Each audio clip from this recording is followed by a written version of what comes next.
The house on Willow Creek Lane was the only home Maya had ever really known. To anyone looking in from the outside, it was a picture of perfect success. The lawn was a flawless emerald green carpet, and the white colonial-style house stood tall and proud, its black shutters a stark, elegant contrast. 2 expensive cars were always parked in the curved driveway.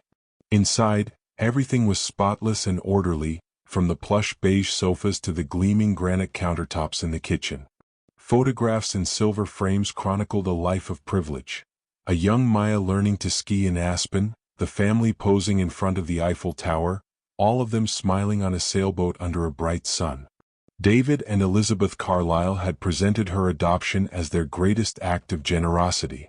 They spoke of a struggling orphanage, of a little girl they had rescued from an uncertain future.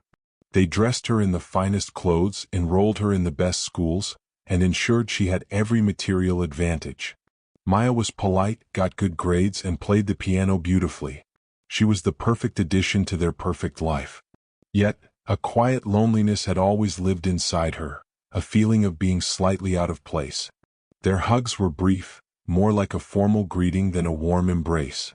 Her straight-A report cards were met with a nod and a simple, "We expect nothing less." When she once asked about her biological parents, her mother had smoothly changed the subject, talking about the upcoming charity gala instead. Maya felt like a beautiful painting hanging on their wall, admired by guests, a testament to their taste and kindness, but never truly touched or understood. She learned to push down the unease, to accept the polished reality they offered. She was the Carlyle's daughter, and that was supposed to be enough. She lived in a beautiful bubble, unaware that it was moments away from popping, that the foundation of her world was built on a secret that would change everything she thought she knew about family, love, and her own worth. The car glided into the familiar driveway, its tires crunching on the pristine gravel. The house stood as it always did, a monument to quiet wealth and order, every shutter perfectly aligned, every shrub sculpted into submission. Maya had come home early from her study group, the library having closed for a special cleaning. She pushed the heavy oak door open, expecting to be greeted by the usual silence of a weekday evening. Instead she heard them. Their voices, usually so measured and calm, were sharp and clear, carrying from the slightly ajar door of the home office upstairs. It was the tone that stopped her, a cold, practical efficiency she had never heard directed at her, but had always sensed lurking beneath the surface of their interactions. She stood frozen in the grand foyer, her book bag still slung over one shoulder, not breathing. Her mother's voice cut through the stillness first. "The monthly stipend is barely covering the new tuition increase. We need to file for that adjustment, the one for specialized academic needs." The caseworker mentioned it was a possibility if we could show a trajectory for advanced placement. There was a pause, the sound of a pen tapping on a hard surface. "We can use the piano lessons and the debate club as evidence of fostering exceptional talent. It should justify at least another $500 a month." Then her father's voice, a low rumble of agreement. "It's the only way it makes sense. The clothes, the car insurance, the trips, it all adds up. We have to maximize the return." He let out a short, dry sigh that held no warmth, only the weight of a calculation. "Let's be honest, David. She's nothing but our source of finance. A significant one, but still. Once she turns 18, the major subsidies end and we'll have to reassess. We can still leverage her college grants, though, if she stays in-state. There are additional funds for adoptive families there." The words did not feel like words. They felt like a physical blow, a shove that knocked the air from her lungs and the very foundation from under her feet. Source of finance. The phrase echoed in the hollow space inside her chest, each syllable a hammer strike shattering the beautiful gilded picture of her life. The ski trips to Aspen, the summer tours of Europe, the designer dress for the winter formal, it all crumbled into dust, revealing the ugly machinery beneath. It wasn't generosity. It wasn't love. It was a business transaction. She was the asset, the investment. The hugs that felt stiff, the praise that felt rehearsed, the way her A+ papers were met with a nod while Brandon's B+ in calculus earned a celebratory dinner, it all made a terrible, cruel sense now. She was not their daughter. She was their enterprise. She must have made a sound, a small, involuntary gasp, because the voices in the office suddenly stopped. Maya turned, her movements clumsy and uncoordinated, and fled back out the front door, not caring if it slammed behind her. She walked, without direction, her vision blurred by a hot, stinging pressure behind her eyes. The large, imposing houses of her neighborhood seemed to stare down at her, their windows like judgmental eyes. She was a fraud in her own life, an actor who had just read the real script and discovered her role was not the beloved heroine, but a prop, a convenient financial instrument. The weight of their deception was a physical burden on her shoulders. Every memory was now tainted, every kindness reinterpreted as a strategic move. The world, which had always felt slightly off-kilter, had finally tilted entirely off its axis, and she was left falling through a void of betrayal, the words source of finance, the only thing echoing in the emptiness. The world had not ended, but it had fundamentally and irrevocably changed. The colors were all wrong. The vibrant green of the lawn looked sickly, the cheerful yellow of the kitchen walls felt like a taunt. Maya moved through the house like a ghost, her body present but her spirit far away, nursing a wound no one else could see. The heavy oak door she had fled through was now a barrier she had to cross each day, separating the outside world where she had to pretend from the inside world where the truth festered. Her smile became a carefully crafted tool, pulled from a drawer each morning and fastened into place. It felt stiff and unnatural on her face, a mask she wore for survival. She observed her adoptive parents with a new, clinical detachment. She saw the way her mother's eyes would quickly scan her new genes, not with a mother's pride, but with an accountant's assessment of their cost. She noticed how her father would steer conversations about her future away from out-of-state colleges or gap years, gently guiding her toward the local university where, she now knew, the financial incentives for them were greater. Every mention of her black friends was met with a subtle, almost imperceptible tightening around her mother's mouth, a silent disapproval she had previously mistaken for simple concern. Now she understood it was about image, about the risk of her associating with a world that did not fit their pristine narrative. The lavish meals felt like sawdust in her mouth. The gifts, once a source of excitement, now felt like payments, a way to keep the asset compliant. She accepted them with a quiet thank you, the words tasting like ash. She stopped initiating hugs and they did not seem to notice. The physical distance between them grew, a chasm filled with the unspoken words she had overheard. She spent more and more time in her room, but it was no longer a sanctuary. The posters on the wall, the trinkets on the shelves, all felt like part of the set for a play in which she was the unwilling star. Her real life began in the hushed silence of the public library after school. While her parents believed she was diligently doing homework, she was secretly navigating a different kind of education. She typed emancipation laws for minors and age of majority in Connecticut into the library computers, her heart pounding as she read the results. She researched scholarships for adopted youth, for students of color, for first-generation college students, anything that could give her a financial lifeline they could not control.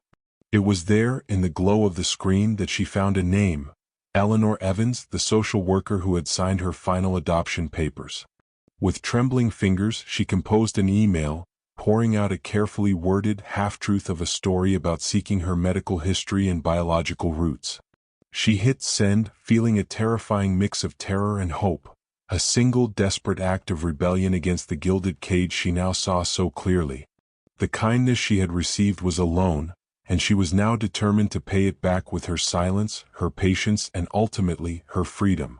The reply from Ms. Evans came not as an email, but as a phone call to the library's public phone, a discreet arrangement Maya had suggested. The woman's voice was not the bureaucratic drone Maya had feared, but warm, layered with a gentle rasp of age and experience. She remembered Maya not just as a case file, but as the quiet little girl with big, observant eyes. She agreed to help, but cautioned that the process of accessing sealed records was slow and often yielded little. They began a secret correspondence, a thread of truth running through the tapestry of lies Maya lived in. Miss Evans became a ghost in Maya's life, a voice of guidance in the library's silence, a beacon pointing toward a past Maya had never known. Weeks turned into a tense month of waiting. Then, a thick manila envelope arrived at a P.O. box Maya had rented with money from a secret part-time job her parents knew nothing about. Her hands shook as she tore it open. The documents inside were a revelation. She was not from a faceless, distant orphanage as the Carlyles had always claimed. She was from Baltimore. Her biological mother's name was Lena Johnson. She was 22 years old when Maya was born, a freelance graphic artist. There was a single grainy photocopied picture of a young woman with a bright, gap-toothed smile and the same curious eyes Maya saw in the mirror.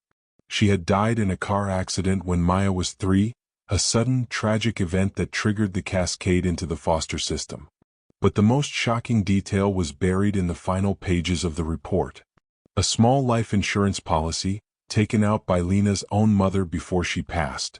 It was a modest sum, but it had been designated explicitly for Maya's care and education, to be held in trust until she turned 18. The Carlyles had been named the trustees and administrators of that fund. The pieces of the horrible puzzle slammed into place with a force that left her dizzy. It wasn't just the state subsidies. It wasn't just the monthly stipends for her care. They had been using her own money, the last gift from a mother she would never know, to fund the very life they presented as their own generous charity. The European vacations, the piano lessons, the luxury car they said was for her safety. It had all been purchased, at least in part, with Lena's final sacrifice. The betrayal was no longer just emotional, it was financial, a theft of her inheritance and her history.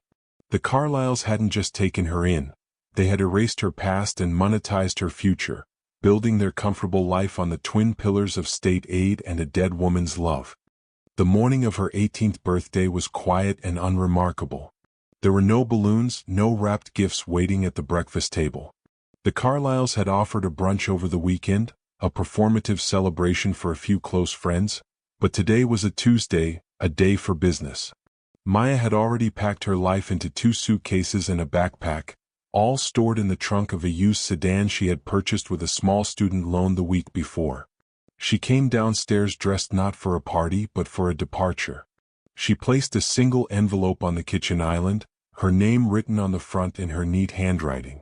Inside was not a heartfelt letter, but a printed document from a lawyer, facilitated by Ms. Evans, formally severing all legal and financial ties with David and Elizabeth Carlyle, and a list of every withdrawal they had made from her inheritance trust that was not for direct educational or essential living expenses. When her parents came down, their expressions were not of sadness, but of stunned confusion, quickly hardening into a defensive silence as they read the documents. There were no tears, no pleas for her to stay. There was only the cold, stark reality of being caught. Maya did not look back as she walked out the door. The sound of it closing behind her was not a slam, but a quiet, final click, the sound of a lock turning on a chapter of her life that was now over. She drove south, the Connecticut mansions giving way to the urban landscape of Baltimore. Her new home was a small studio apartment above a bakery, its walls thin but its lease entirely in her name. She enrolled in the community college, using the reclaimed remnants of her inheritance to pay for her first semester. She found the street where her mother had lived, a row of brightly painted townhouses. She didn't knock on any doors, she just sat on a bench across the street, feeling a connection that had been stolen from her for 15 years. A neighbor, an older woman who remembered Lena, saw her sitting there and approached. This led to an introduction to cousins she never knew she had, a loud, sprawling family who welcomed her with a messy, imperfect, but utterly genuine love. Maya started a YouTube channel from her tiny apartment, the sounds of the city a constant backdrop. She didn't speak of the Carlyles by name, but she told her story, the story of a girl who was made to feel like a transaction, a financial instrument. She spoke about the importance of knowing your roots, of the hidden struggles within the foster and adoption system, and of the incredible strength it takes to reclaim your own narrative. Her channel grew not into a viral sensation but into a quiet community of survivors. She was no longer a source of finance for anyone. She was the architect of her own life, building a future on a foundation of hard-won truth, her own resilient strength, and the rediscovered, enduring echo of a mother's love that no one could ever take from her again.